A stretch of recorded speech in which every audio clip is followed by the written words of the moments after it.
मित्रो नमस्कार, मी पुरुषोत्तम आवारे पाटील. जळगाव जिल्ह्यातल्या अमळनेर येथे साने गुरुजींच्या कर्मभूमीमध्ये अखिल भारतीय मराठी साहित्य संमेलनाला सुरुवात झाली. दुसऱ्या दिवसापासून त्याच ठिकाणी परंपरेप्रमाणे विद्रोही साहित्य संमेलनाला आज सुरुवात झाली. विद्रोही साहित्य संमेलनामध्ये रईस अब्बास हे जे उर्दू साहित्यिक आहेत यांनी अतिशय महत्त्वपूर्ण आणि अभ्यासपूर्ण भाषण करून आजच्या उद्घाटन सत्रामध्ये रंगत आणली, चार चांद लावले. एका मराठी मुस्लिमाला कशा समस्या येतात आणि जातीय आणि धार्मिक विद्वेषामध्ये त्याचं नुकसान कसं होऊ शकतं याची सुंदर मांडणी आज त्यांनी केली. आधी ते काय म्हणाले आपण ऐकूया. वो संविधान जो है और उसकी जो आत्मा है वो आत्मा ये है, आजादी, बोलने की आजादी, सोचने की आजादी, जो हमारा संविधान हमें देता है. और ये आजादी हमसे कौन छीनना चाहता है ये आपको पता है. तो जब हम पर हर तरह से हमारे बोलने पर, सोचने पर, देखने पर, स्टेज ड्रामा करने पर, फिल्म बनाने पर, नॉवेल लिखने पर जो पाबंदियां लगाई जाएंगी तो उससे पहले उनको इस संविधान में कुछ ना कुछ करना पड़ेगा. और जब वो ऐसा करने आएंगे तो हमको सबको ये सोचना होगा कि हमारे कंधे पर ये संविधान है और हमारी छाती के अंदर ये संविधान है. और जब तक हम इसको बचाएंगे, हम भारत की आत्मा को बचाएंगे, हम खुद को बचाएंगे. लेकिन विडंबना दूसरी है. अब मैं उस पर आता हूं. 2004 में महाराष्ट्र असेंबली में आर पाटिल जब होम मिनिस्टर थे तो मेरे खिलाफ कमीशन बैठता है मेरे पहले नॉवेल पर. और जब पहला नॉवेल मेरा छपा था तो मैं अंजुमन इस्लाम नाम के एक बहुत बड़े माइनॉरिटी कॉलेज में पढ़ाता था, जूनियर कॉलेज. तो बहुत सारे मौलाना, और आप जानते हैं मौलाना किसे कहते हैं, जिसका अपना एक अपनी धार्मिक विचारधारा होती है और हर आदमी को हक है कि वो एक धार्मिक विचारधारा रखे. लेकिन जब आपकी धार्मिक विचारधारा मेरी फ्रीडम ऑफ एक्सप्रेशन को खत्म करना चाहती है तो क्लैश शुरू होता है. तो एक और मिनिस्टर थे आर पाटिल और हमारे बहुत सारे मौलानाज, इंग्लिश में उनको मौलानाज बोलने का मजा ही कुछ और है. ये सब इन्होंने मीटिंग्स लिया, बहुत कुछ हुआ और हमारा उर्दू न्यूज़पेपर बहुत एक्टिव था. It runs campaign like anything. मेरे खिलाफ उन्होंने बहुत कैंपेन की. यानी जितना एक नौजवान लेखक को जितना बदनाम कर सकते हैं, अगर आपको सीखना है तो आपको उर्दू अखबार पढ़ना चाहिए. नतीजा ये हुआ कि फिर पुलिस में FIR दर्ज हुई. एक दिन सुबह 5 बजे पुलिस मेरे घर पर आई. I was in to Arthur Road Jail. Job से मुझे रिजाइन देना पड़ा. ये सब इसलिए हुआ कि मेरे नॉवेल के अंदर कुछ पोर्शन ऐसा था जो मुस्लिम सेंसिबिलिटीज को मंजूर नहीं था. अब Muslim sensibilities, Hindu sensibilities, Christian sensibilities, सारी सेंसिबिलिटीज का रिस्पेक्ट करना चाहिए. लेकिन दूसरे की आजादी को वो एक्सेप्ट नहीं करते हैं. प्रॉब्लम यहां शुरू होता है. 16 साल के बाद, 10 साल के बाद वो केस कोर्ट में खत्म हुआ और मेरे नॉवेल पर जो इल्जाम लगा था वो भी खत्म हुआ. लेकिन इस सफर में मैंने सीखा as a writer, as a Marathi writer, as a Urdu writer, as an Indian writer, as a writers who belongs to everything, everybody, के बहुत सारे फोर्सेस हैं विद इन कम्युनिटीज जो कॉन्स्टिट्यूशन की आत्मा के खिलाफ है, जो आपकी बेसिक फ्रीडम, सोचने की फ्रीडम है, उसके खिलाफ है. मुझे नहीं लगता है कि कोई किताब, कोई ड्रामा किसी को हर्ट कर सकता है. आपके पास आजादी है उसे नहीं देखने की, नहीं पढ़ने की. आप अपनी आजादी का इस्तेमाल क्यों नहीं करते? एक फिल्म पर अगर आपको आपत्ति है, मत देखो. किसने कहा आपको देखो?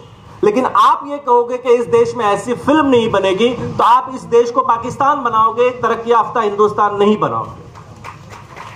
तो हमको तय करना है कि हमको अपने देश को, जिसके पास एक जबरदस्त दुनिया का संविधान है जो हर तरह की आजादी को कबूल करता है, उस संविधान ने जो हमको सारे अधिकार दिए हैं, आहिस्ता आहिस्ता के हमें वो अधिकार कम करके हमको अपने कंट्री को सऊदी अरबिया, बर्मा और पाकिस्तान और दूसरी जो तबाह हाल कंट्रीज हैं, इराक, सीरिया, इनकी तरह बनाना है.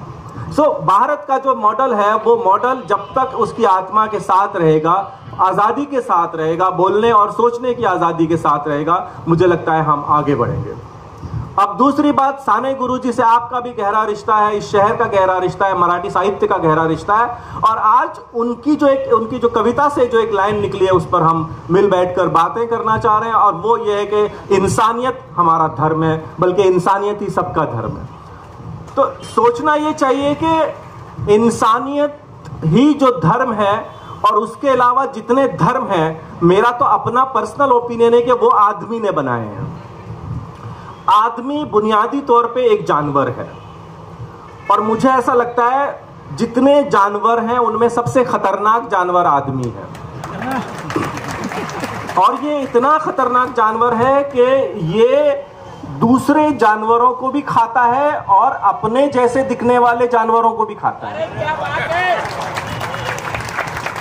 तो इस आदमी ने, और इसकी जो साइंस के स्टूडेंट्स हैं वो समझ सकते हैं इस बात को, कि ये जो हमारा इतिहास है मानव जाति का इस प्लैनेट पर, weather it is in Africa, Europe, Asia, south Asia, ये एक ही आदमी है, एक ही इंसान है जो इस प्लैनेट पे एक प्रजाति होती है जैसे किसी एनिमल की, वैसे ही हमारी एक प्रजाति है। लेकिन फिर जब इस आदमी ने सोचना और बोलना शुरू किया, लिखना शुरू किया, और ये इसका जो स्ट्रगल, ये 10,000 वर्षों से ज्यादा का नहीं है, 7,500-8,000 वर्षों में लिपि आई है सारी भाषाओं की, जिसके बेसिक जो हमको ट्रेसेस मिलते हैं। तो 10-15 हजार वर्षों में इंसान ने जिस तरह से अपना दिमाग इस्तेमाल किया है, तो इंसान ने पहला ये काम किया कि वो दूसरे इंसान को भी अपना गुलाम बनाएगा। और धर्म का जो एक, धर्म की जो एक ऊपर जो जड़ है, जो बीज है, वो आदमी की ये ख्वाहिश है कि मैं दूसरे आदमियों को अपना गुलाम बनाऊंगा। और धर्म जब भी आया है, वो जहां पर भी आया है, चाहे वो 100 लोगों के लिए, 200 लोगों के लिए, 10,000 लोगों के लिए, वो हमेशा पॉलिटिकल पावर की बैकिंग लेकर आया है और पॉलिटिकल पावर को प्रोलोंग करने के लिए आया है। जितने भी धर्म है, और आप उन सब की स्टडी करके देख लीजिए, whether it is Judaism, Christianity, Islam, जो भी रिलीजन है, पैगानिज्म, जो भी है, ये जिस जगह पर आया है, ये जहां चाहे कभी किताब को लेकर आया है, कभी किताब के बगैर आया है, कभी कल्चर को लेकर आया है, लेकिन इसका मेन एम्बिशन होता है दूसरे आदमी को अपना गुलाम बनाना, और दूसरे आदमी की जो पूरी आजादी है, उस आजादी को खत्म करके उसको एक वफादार कुत्ता बनाना, जो स्टेट पर बैठे हुए जो भी उस जमाने का जो बादशाह होगा, प्राइम मिनिस्टर होगा, सीएम होगा, कारपोरेटर होगा, उसके खिलाफ एक भी शब्द ना बोले, उसका बोला हुआ हर बात को एक्सेप्ट करे। तो आपको यह तय करना है कि जो धर्म की जो पूरी हिस्ट्री है, जिसमें आपने बड़े बड़े बादशाहों को, बड़े बड़े पादरी और बड़े बड़े उल्मा और बड़े बड़े पंडितों के साथ देखा होगा, ये सारा जो गठजोड़ है, ये आपको और मुझे कुत्ता बनाना चाहता है, फिर भी आप उसको स्वीकार करते हो। तो सवाल पहला यही करना चाहिए, जब आप सोचने की आजादी है, जब आप अपने दिमाग के चैन को आजाद कर रहे हैं, तो सोचो तो सही कि तुम कौन हो, और अगर तुम इंसान हो तो तुम्हारा अधिकार क्या है, तुम्हारा अपना सच क्या है। ये कैसे मुमकिन है कि तुम्हारे जैसा दिखने वाला एक आदमी तुम्हें कैटेगरीज में डिवाइड करे और तुम उसको एक्सेप्ट करो। वो तुमसे ये कहे कि तुम पैर हो, और तुमसे ये कहे कि तुम जन्नत में जाने वाले हो, और तुमको 70 हूर देगा, और तुम इन सबको एक्सेप्ट करो और अपने आप को सरेंडर करो। पहला क्वेश्चन आदमी का यही होना चाहिए कि मैं कौन हूं, मेरे अधिकार क्या है, मेरी इज्जत क्या है, मैं कैसे जीऊंगा, मैं कैसे रहूंगा, मैं किस रंग के कपड़े पहनूंगा। ये जो सारा खेल है, इसका अधिकार आपका अपना बेसिक ह्यूमन अधिकार है, और इस अधिकार से आपको दूर करने के लिए धर्म आया है। इस धर्म पर पहला सवाल एक सोचते हुए दिमाग को करना चाहिए, और धर्म की पूरी राजनीति को समझना चाहिए। हर जगह, दुनिया में हर जगह ये रहा है, और आपने देखा होगा वो सारी कंट्रीज जिन्होंने नेशनलिज्म और धर्म को एक बनाकर हुकूमत करने की कोशिश की है, वो कंट्रीज तबाह और बर्बाद। पिछले 200, 250, 300 साल का जो इतिहास है यूरोप का, मुझे स्कॉलरशिप मिली थी यूरोप का पास्ट और साउथ एशिया का फ्यूचर पर स्टडी करने के लिए। मैं 2019 में यूरोप में था, मैं जर्मनी में गया, पोलैंड में गया, फ्रांस में गया, ऑस्ट्रिया में गया, और मैंने इन सारी, चेक रिपब्लिक में गया, और मैंने सारी कंट्रीज में जो 1930 और 1940 और 1920 में यूरोप में हुआ था, मैंने उसकी स्टडी की है। और आप सब ने इसकी स्टडी की होगी, जिन्होंने जो प्रॉपर एजुकेशन जिनको मिला है। आजकल तो एजुकेशन में भी एक अलग तरह का एजुकेशन लाने की कोशिश हो रही है। ये सारी कोशिश इसलिए कि आप सवाल ना करें, आपको वो पास्ट पता ना चले जो पास्ट पिछले 100 वर्षों के अंदर ही बहुत ही भयानक है। पूरा यूरोप जिस तरह से नेशनलिज्म के दलदल में चला गया था और हिटलर और मुसोलिनी की आइडियोलॉजी ने कि हम सबसे सर्वश्रेष्ठ हैं, हम अपने मुल्क को सबसे बड़ा ताकतवर मुल्क बनाएंगे, हम दुनिया पर राज कर सकते हैं, हम सबसे बड़ी इकोनॉमी बनेंगे, ये जो मुसोलिनी और हिटलर का ख्वाब था। और इसमें इस ख्वाब को आगे लेके जाने के लिए उनको किसी ना किसी को अपना दुश्मन बनाना था। यह ख्वाब कभी भी बगैर दुश्मन के पूरा नहीं होता है।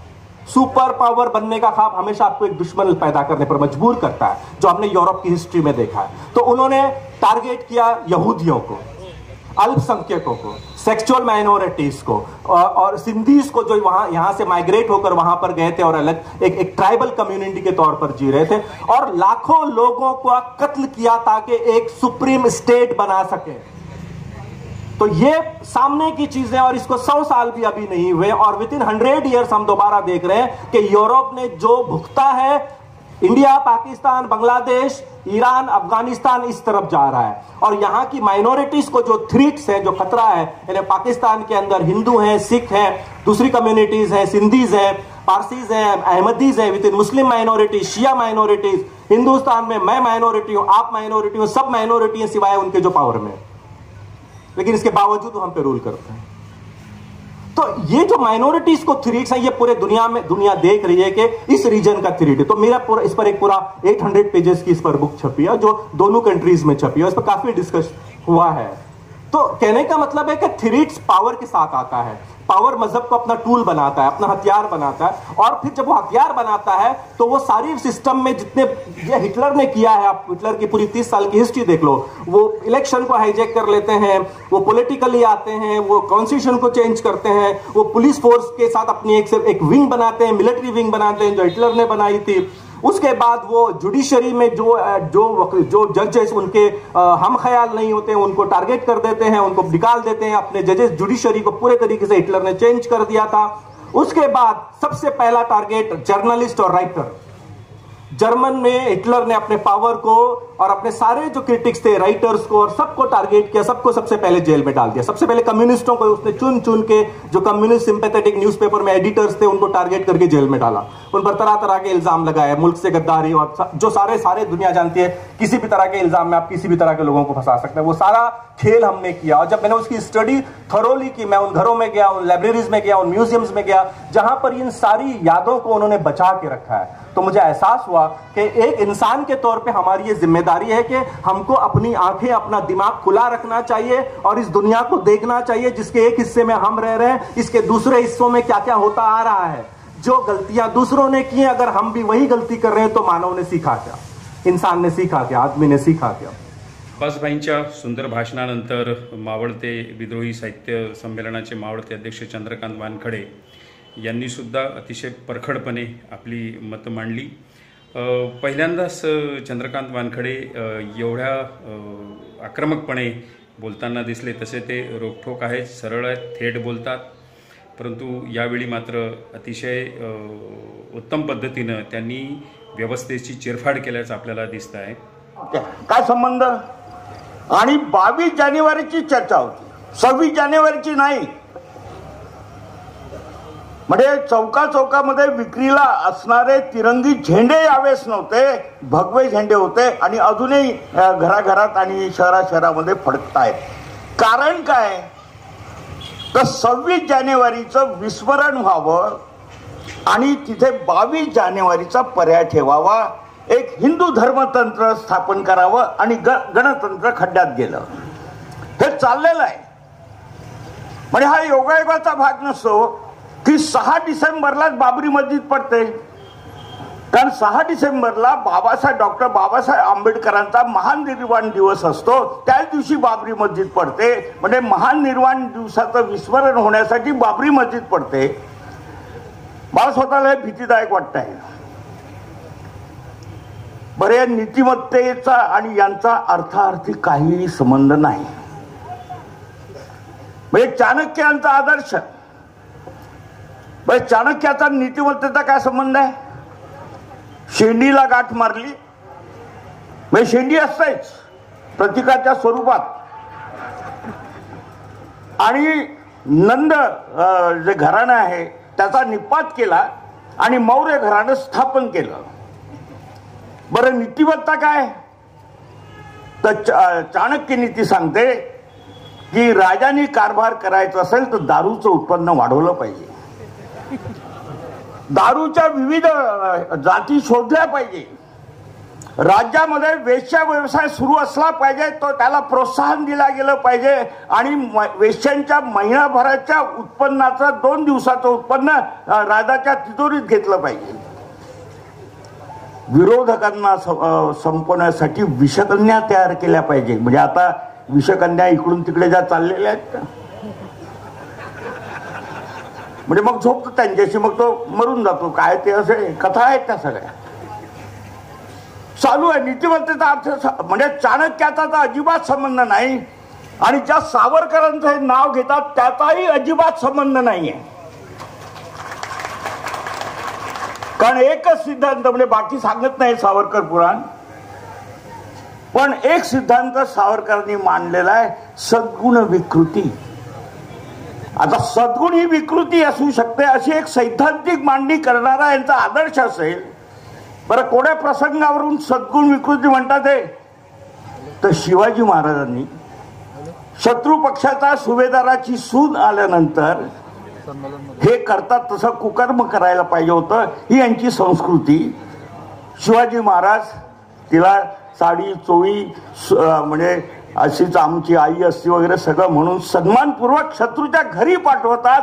ही या देशातली सद्गुण विकृती आहे असं सावरकर म्हणतो. आणि मग विकृतीला संस्कृती म्हणण्याची यांची संस्कृती आहे. मग कोणतरी म्हटलं संस्कृती म्हणजे काय असतं हो? संस्कृती म्हणजे माणसामधला जो जनावर आहे त्याला माणसाण्यासाठी अविरत निरंतर सातत्यपूर्ण केलेल्या प्रयत्नांची शृंखला म्हणजे संस्कृती असते.